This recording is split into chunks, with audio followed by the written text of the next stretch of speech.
episode of The Gloving Paradigm. I am your host, Peter, aka LPD Buke, and this week going to be a very fun week for me because I get to cover one of the things I really like to talk about when it comes to gloving. And it's pretty much bringing back one of my mini-series known as the Archetypes of Gloving.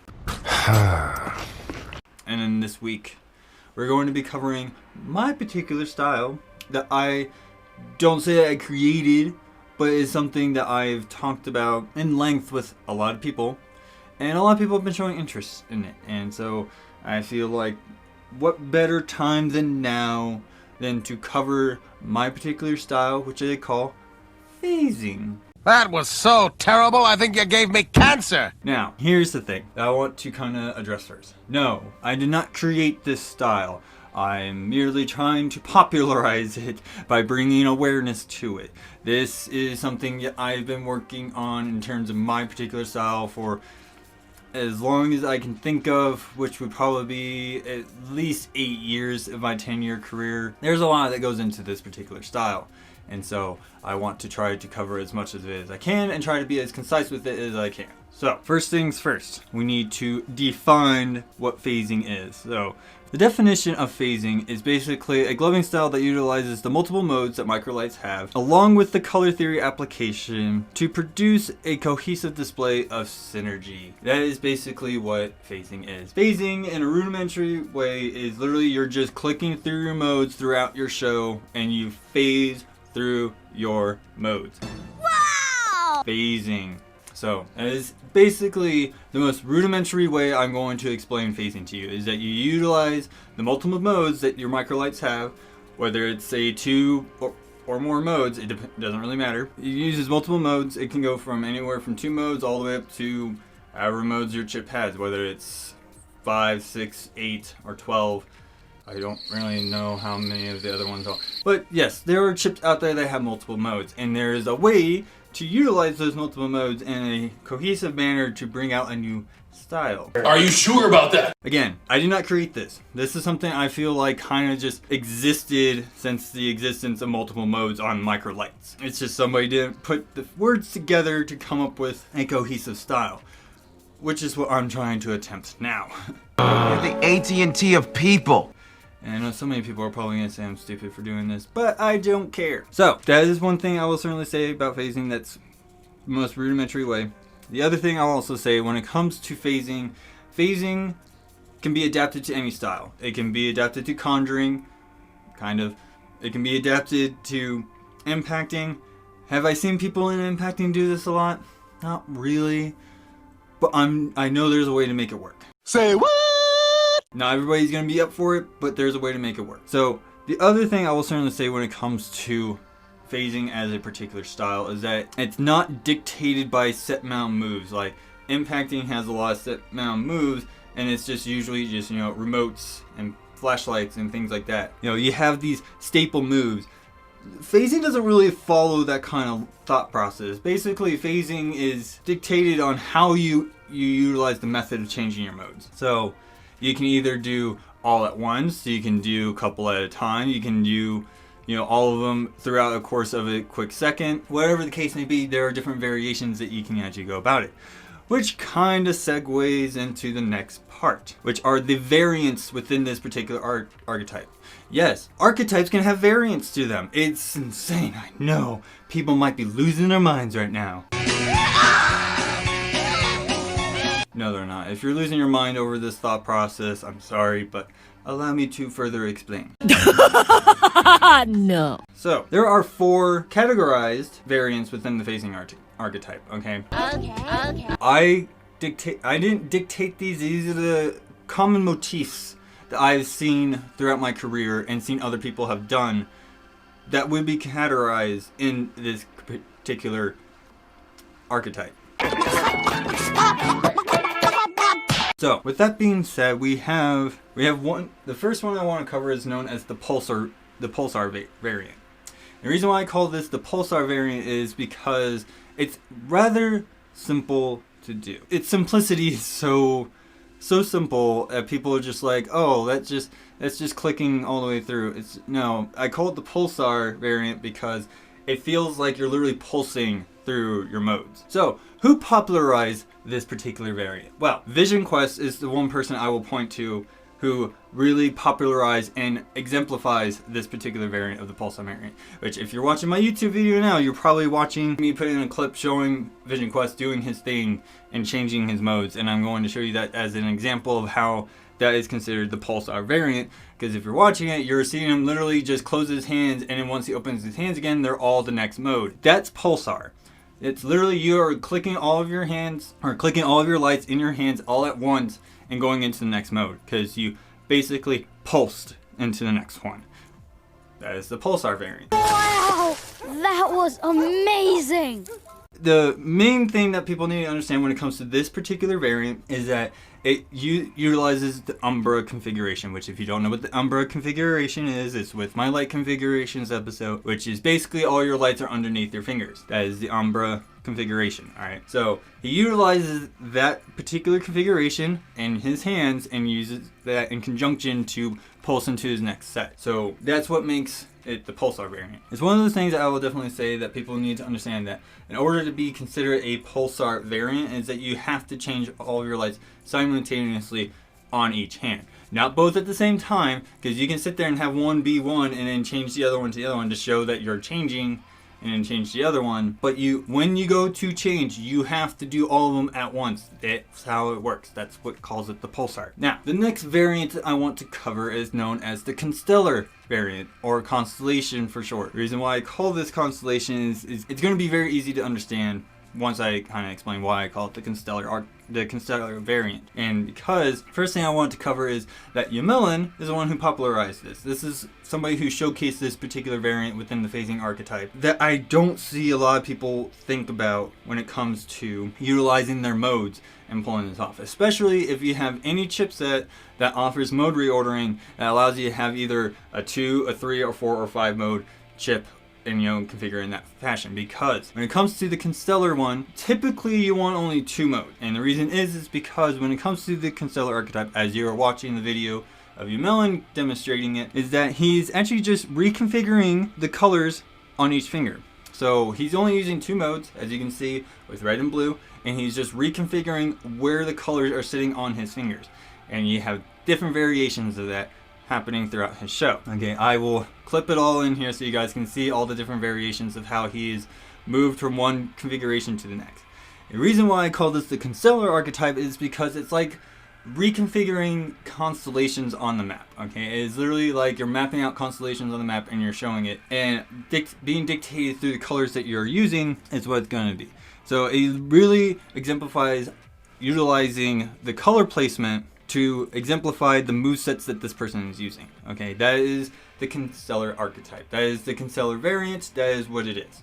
Really, really simple. Now, there is kind of a caveat, like asterisk thing for this particular variant, and it's because this is something I did early on when I had the Eli Oracles. I've seen people do this with the Trinities, but when I had the Oracles, I had 3 modes configured into it, and since it was able to loop it around, I figured out that you can actually double click to essentially back up one mode, and that kind of falls into the same category as the Constellar archetype to a degree. It's more, the Constellar archetype really uses the color configuration rather than just the phasing through the modes. It actually just utilizes placement of colors. Much later. But again, it utilizes the multiple modes to pull off this effect.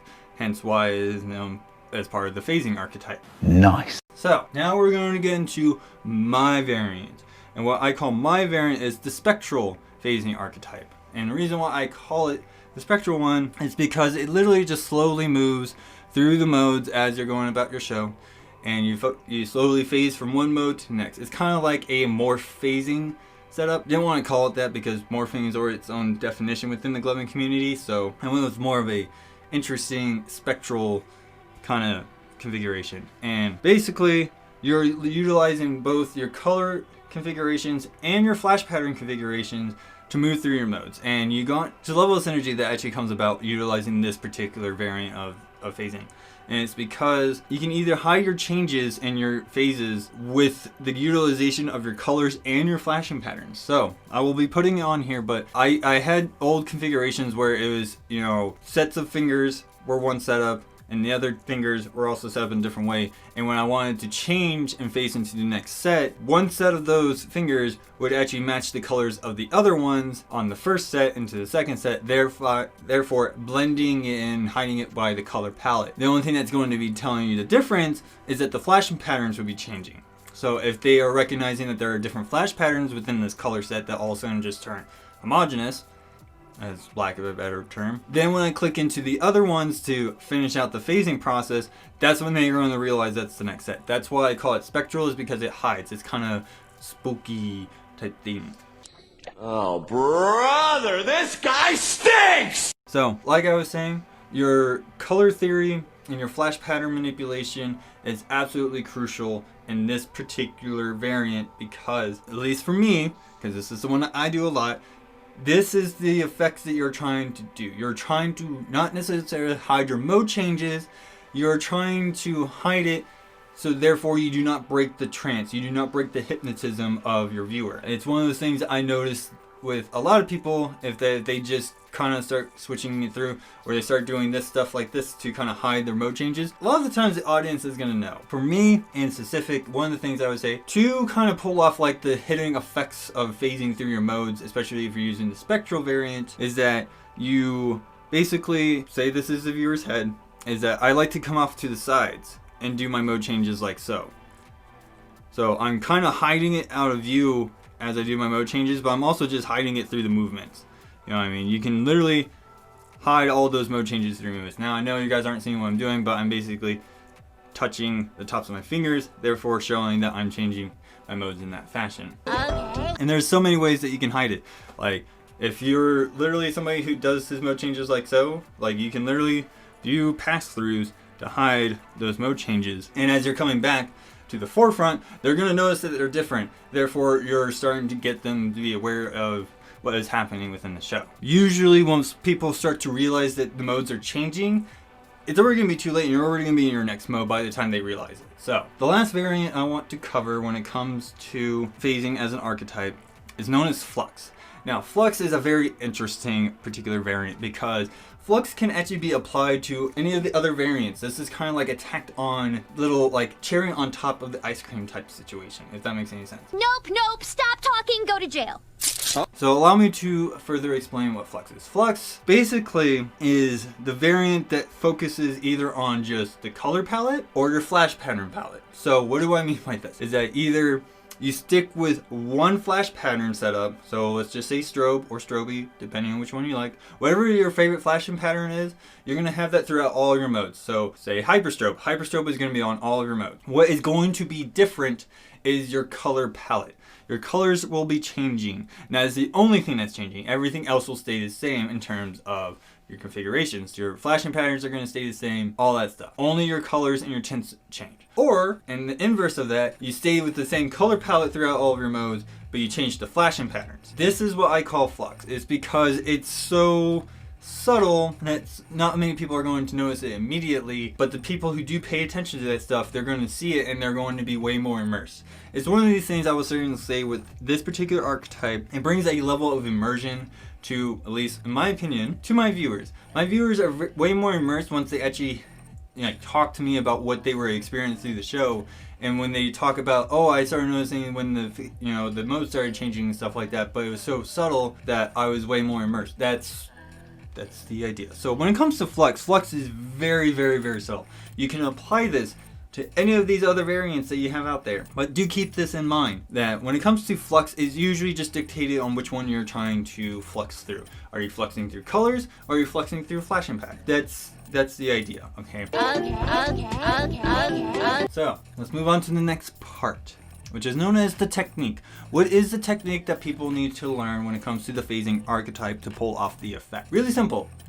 Learning how to change your modes. Mode switches is literally the thing that's going to be the crux of you either making or breaking this archetype, alright?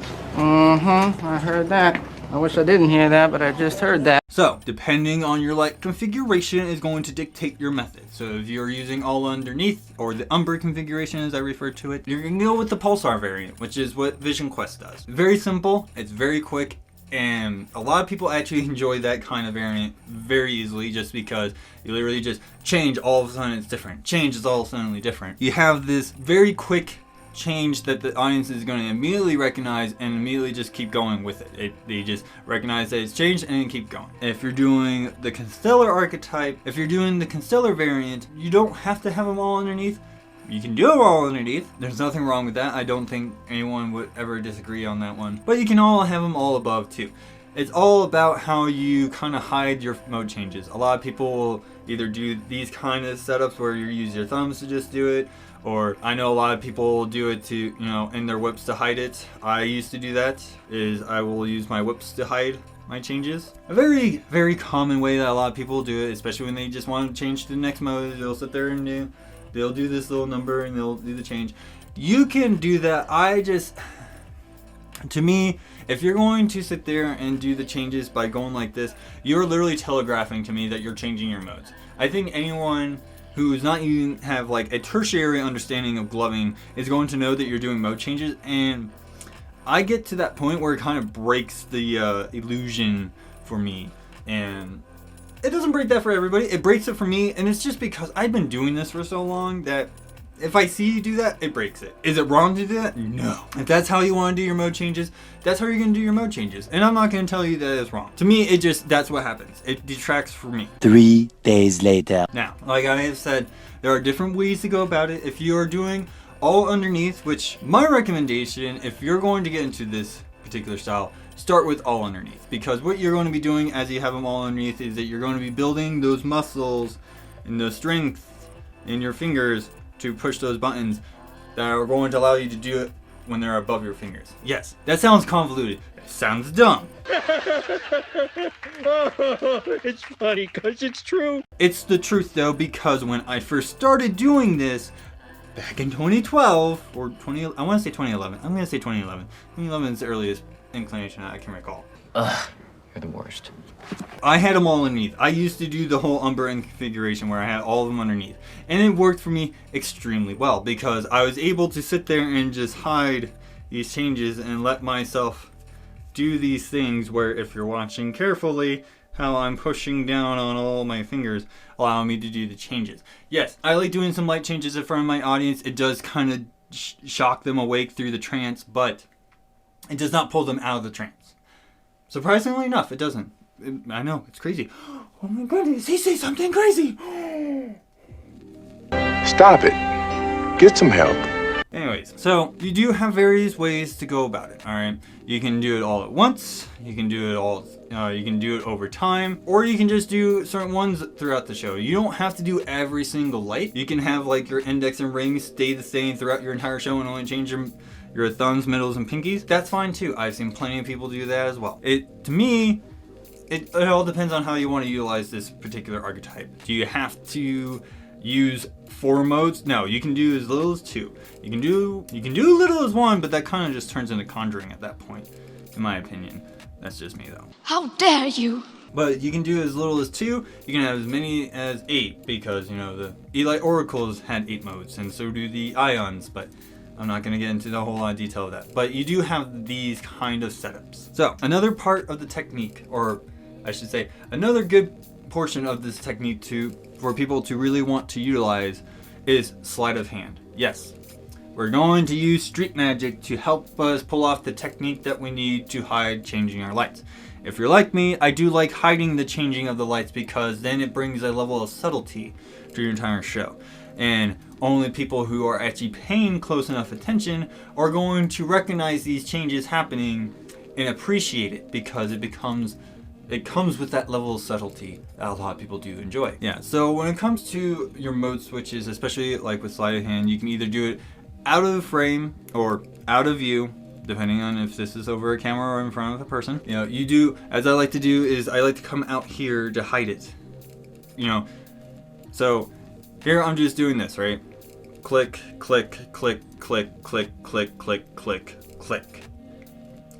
That's literally pretty much how I go about it. Is just, index, index, middle, middle, ring, ring, pinky, pinky, thumb, thumb. A rudimentary way of going through the phasing. Now you can do that really, really fast, or you can do it really, really slow. Depends on how you want to move, and depends on a lot of other variations, but yes, you do have that. It kind of comes down to your musicality as well. And again, like I said, you can change all of them all at once, just like how VisionQuest does it. Now, is there a way for somebody to change all the lights all at once on top of their fingers? I certainly hope so. I have not seen it. I've seen conjurers who can do that above their fingers really well. They can do a lot of the conjuring techniques with all of them above. I have not seen anyone really pull off the pulsar variant of the phasing archetype with all of them above. If somebody manages to pull that off, kudos to you. I've just not seen anyone. Now, I have seen people do mode changes that basically are rudimentarily like just going like this, where they kind of hide the lights and change them all at once, and then they kind of come over here and change them all again, and then come in. You can do that as well. It's nothing. There's nothing wrong with that. To me, you kind of hide the changes like so. Kind of makes it work for me when I see people do this if they do it right. Or, my opinion, it fits right. That's my opinion! That you kind of do your mode changes right here, and as you're coming back around, you kind of open your fingers, showcasing that they're changing. And once you kind of come around, you're going to use the new changes, or the new color configuration to hide the old one to change and bring it in. So once you change it again, then you're going to unfold your fingers and kind of bring them together. All of a sudden, there are now a new set, and then you can sit there and just change your thumbs by clicking on top of your hands. Wow! That was amazing! That's a very simple way I've seen people do it. You don't have to do it that way. I've seen a lot of people do it that way. If you want to try it that way, be my guest. Have fun with it. So, one other thing I was going to say, you can definitely use plenty of gloving concepts out there to hide and conceal this with your sleight of hand. I've seen people do this with tutting. You know, they go like this and, you know, they have their index finger out and they tuck it in and they change it and they bring it back out and make it a new mode. It's something as subtle as that, or just bring it in, changing them all up and then bringing it back out and bringing out a whole new form. There's so many avenues that you can take to pull this off. But sleight of hand, in essence, is something that I feel a lot of people need to learn. You don't have to master, but you do need to learn how sleight of hand works. Because misdirection and distraction, just like how conjuring utilizes it, phasing utilizes it well to an extent to kind of help with the illusion that phasing actually needs. Okay, so one important crucial thing that I must tell you when it comes to phasing, timing is everything. Okay, the main reason why I say this is because a lot of people think that when you're following the beat and you're following the tempo, that you click once the beat hits, right? You click. Now, to make the effect actually work a little bit better, you kind of have to click just before that drop hits. So if I was going to break this down into a musical format, so we have, let's just the measure. So you have 4 beats. You have quarter notes, which is the 4 beats that you have within this measure. Then you have eighth notes, which is every upbeat as well. But then you have 16th notes, which are beats in between your upbeats and downbeats. So if you want to know how to measure your 16th notes, all you have to say is, you know, words like taga, you know, T-A-G-A. So taga, taga, taga, taga, taga. That's literally me measuring out 16th notes. You want to click on the 16th notes before the downbeat hits. Because if you do so, and you click to the next mode, it will click and change at the downbeat, therefore syncing up with the music, allowing the musicality to still be there, blah, blah, blah, blah, blah. We know, we know, we know. Is it difficult? Yes. Did I master it? No. I'm still working on that myself. I am still even working on the variation of changing the lights in front of the person as part of the show, so people can, so I can utilize me changing my lights as part of my show. Oh, I see. Instead of just trying to hide it all the time, if that makes any sense. Yes! Yes! I really hope it does, because I get very, very confused half the time myself when I talk. Whatever you say, Stone Cold Steve Austin. I don't know why I just said that. I'm going to get into my additional notes here now, because there's a lot of things that people are going to ask me, and I know there's not all of them going to be covered here in this episode. So, I want to cover the most important parts about this particular archetype and what you need to understand. Big one that everyone needs to know is misclicks.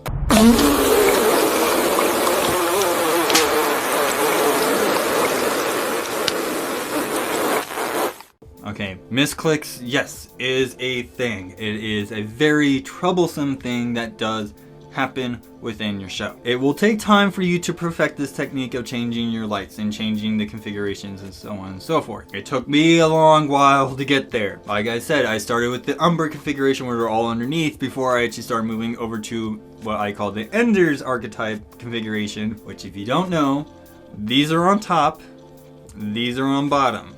And the reason is because, like I said multiple times in multiple episodes, that in the 9th grade, I broke my hand. This finger is much shorter now, so I can't necessarily get my ring finger to touch the top of my pinky properly to change the lights. That's just how it is. So I just stick them underneath. Not only that, I kind of actually like doing this, where I actually bring my thumbs down on top of my pinkies to change the lights, because that kind of just fits within my archetype, or within my style, I should say. You don't have to do it that fashion. You can if you want. I'm not going to tell you that you cannot configure your lights in this fashion. I just do it in that way because that's how it works for me. Doesn't work for everybody, but it works for me. If you want to try it, go ahead. I'm not stopping you. 75 years later. But yes, misclicks is a very big problem with this archetype, and it's just because it's the nature of the style. Okay, you're clicking through. Sometimes you might accidentally, click and it slipped, and then might click twice on accident. I have done that. I've done that a number of times. Believe me, I've done that a lot. But yes, it is something that does happen. You do misclick. Sometimes you don't even click through. Sometimes you'll click, or you feel a click, but it didn't click to the next mode. And there are various ways to check your lights. What I like to do is, let's say I'm doing this and I'm changing my modes. As I bring it over here, I am looking down. I will even take my sunglasses off so you guys can see this. Fingers are out. When they come to change, I am looking down. I am looking at my lights very carefully as I go through my modes. This is how I check. Another way to check is to check during finger rolls or through waves. You have to look at your fingers. Do you see how I'm looking at my fingers? What is wrong with you? That's how you're going to do it. You got to look at your lights. If you're going to do mode changes, look at your lights. Yes, you can be right here in between your viewer and yourself to check your lights. If you need to do it like this and go into slow mode to look before you go into the next thing, you can do that. You just need to look at your lights. Why would you say something so controversial yet so brave? I can't tell you the number of times I've watched light shows where people, now granted, I'm not going to sit there and tell this by bulbs, I'm going to say this only on programmables, but I've seen people not do it properly and just keep going and still be on a mode, and literally for the rest of their show, they're off on one mode and they're not checking their lights, so they just keep going. Now, when you do your mode changes, you need to check. You got to check. Otherwise, you break it. Now, most people are probably going to sit there and be like, oh, but Peter, if I'm looking at it, it's going to distract my viewer from my show and therefore lose the immersion. No, if you're just continuing to go, but you're just utilizing the time that you have in the space, as I like to refer to it as hang time, give yourself enough hang time to check your lights. You know what I mean? No. This is how you can check your lights. I'm looking at my fingertips right now. If you're not watching this on YouTube, I'm literally watching my fingers. I am checking all my lights. That's basically how it is. Now, if you do have a situation where all your fingers are in one mode, but your index finger is not, all you have to do is utilize your sleight of hand and your distraction to do so. A lot of times, some people will go like this to block it, and then while this hand is blocking the view, they fix it. Okay? It's something that impactors do. Impactors, where they sit there and they have the whole blink going on, they're sitting there checking their other finger. They're checking their other thumb, making sure that it's in the next setup so they can go into the next sequencing. There's nothing wrong with checking your lights during your performance, alright? It's all about the subtlety of it all and hiding it. Now, like I will tell you this as a final note when it comes to misclicks. Somebody like me is going to notice if you mess up. But that's just because I'm trained my eyes to see that kind of stuff. No one's gonna notice if you mess up if you do it right, if that makes any sense. So, yes, there are many times I can find plenty of videos where I'm actually trying to fix a mistake that I made. I'll even show it on here. I have one video in my head, I know I will point it out. I'll even freeze frame it and point it, or at least try to. I'm still learning on how to do that. But if you do it just right, no one's gonna notice that at all. Even if you mess up, no one's gonna notice, because as long as you keep that misdirection and stuff like that, no one's gonna see it. Now, when it comes to color theory in the phasing archetype, it's not that hard to really understand. If you know how additive color theory works, which yes, when it comes to gloving, additive color theory is the thing you want to follow, because additive color theory applies to light. Okay.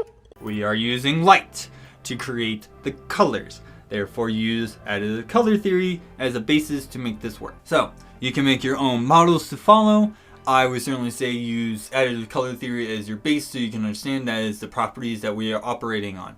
You cannot sit here and tell me that you're going to use subtractive color theory with lights, because it physically does not work. It is impossible, because that's how light works. I'm not telling you that you're wrong for trying. It's just scientifically this is how light works. It works by additive color theory, not subtractive. 2,000 years later. So definitely check out my intro to color theory. I go well in depth about additive color theory. People don't tell me what to do. I tell them what to do. Just saying, it's just there for you to use. If you want to, no one's telling you how to otherwise. You're the reason this species is a failure, and it makes me angry. Alright, I'll stop. But here's the thing, when it comes to understanding color theory, especially in the phasing archetype, using these colors to help blend through the modes and hide these mode changes really allows for this subtle effect to take place. I know it sounds kind of crazy, but it does happen, and it does work that way. So please understand, when it comes to your color theory, really utilize that. Now, I'm not sitting here saying that you can only use these set colors with these set colors and so on and so forth. It's just something that you do need to take into consideration. There's a lot of stuff that goes into this particular style, and I can spend hours upon hours just talking about it, but I'm trying to be as concise as possible. Bless you. So, the other thing I'll also say when it comes to this, that each variation, when it comes to each variation of phasing, they have their own model to follow, especially when it comes to the constellar archetype, because constellar utilizes the colors in their placement on the fingers. So that's something you do need to keep in mind. Can you have 3 modes with the constellar archetype and have it be like one color, 2 colors mashed together, and then the second color? Go ahead. That's actually a very interesting idea. That is utilizing color theory into the flash pattern configuration setup with your modes. Have fun with that. So, the other thing I also want to cover on here is that I call this flash pattern theory. Now, Oh my god, what the hell is that thing? everybody knows when I talk about flash pattern manipulation, it does not only mean utilizing the blanks and the slots of the color slots that you have with your mode. Flash pattern theory, in the most summarized way, I know I'm going to have to do an entire episode on flash pattern theory by itself, but we're not going to get into that right now. Alright then, keep your secrets. But when it comes to flash pattern theory, yes, every variant has its own model to follow, it has its own theory to utilize this, but every single one utilizes it, even if you're mode locked or flash pattern locked or not. Again, check out my flash pattern manipulation, how to work around being mode locked. Something I had to learn early on, especially when it came to the chromas, before the chroma controls came out. They were mode locked, keep that in mind. Ain't nobody got time for that. One thing I'll definitely say when it comes to your flash pattern theory is your color placement, not selection, but placement. Your color placement is what will make or break your setup. And again, if you go check out my complementary flash pattern episodes, especially when it comes to like accent colors, especially in color theory as well, these are things that you can utilize very easily and have subtle effects take a greater sense of impact onto the show. One certain thing I would certainly say when it comes to this variant is, yes, flash pattern manipulation and flash pattern theory do actually kind of complement each other and really shine in this particular category. Now, do other styles utilize flash patterns in ways that really help showcase the style itself? Yes. I can go on and on, but yes, impacting and conjuring utilizes flash patterns to a very strong extent to come off with their effects, especially when it comes to impacting with the high-low blink. Go check out my episode on impacting if you want to learn more about the rule of 3. But yes, I think that is all I need to cover on this particular subject matter, because it is a very deep archetype. It can go very in depth with what you can do. But I hope with what I covered in this episode was enough to you, for everybody to really understand what I'm coming from when it comes to this particular style and this particular archetype. The reason why I like talking about this one so much is because it's the one that I do. I really like pushing myself and my chips to the maximum level that it can be utilized for the fullest effect of my show. Because I will keep saying this till the day I die. It's not about the moves you learn. It's about how to utilize everything in your arsenal. And yes, your lights are something that you can utilize in your arsenal. Get with the program. I control your lives, and there is nothing you can do. Let's kill him. Oh, bring it on, Bow Wow!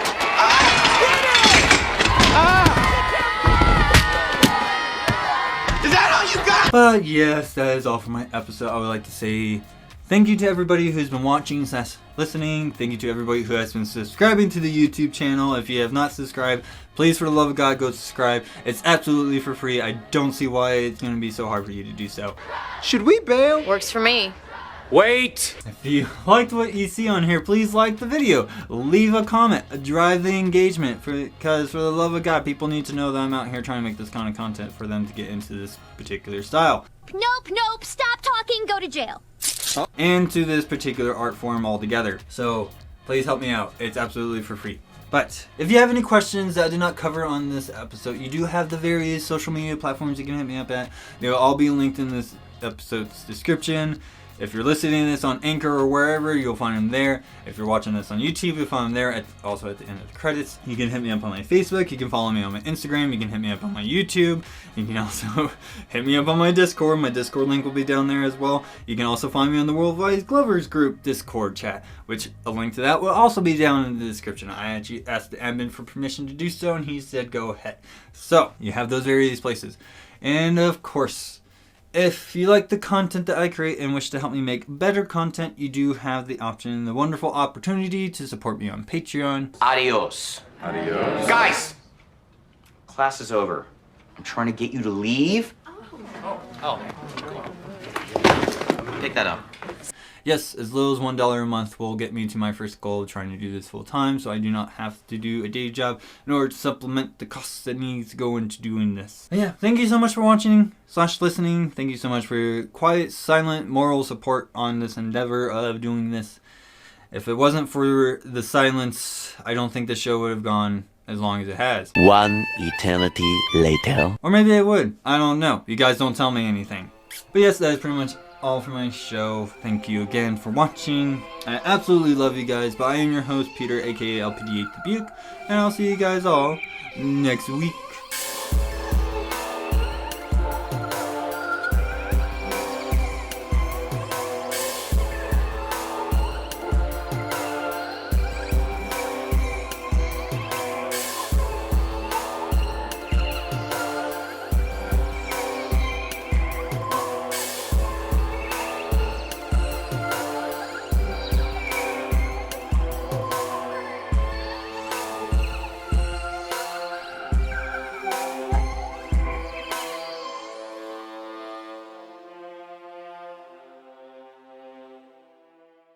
And it's because within my particular style,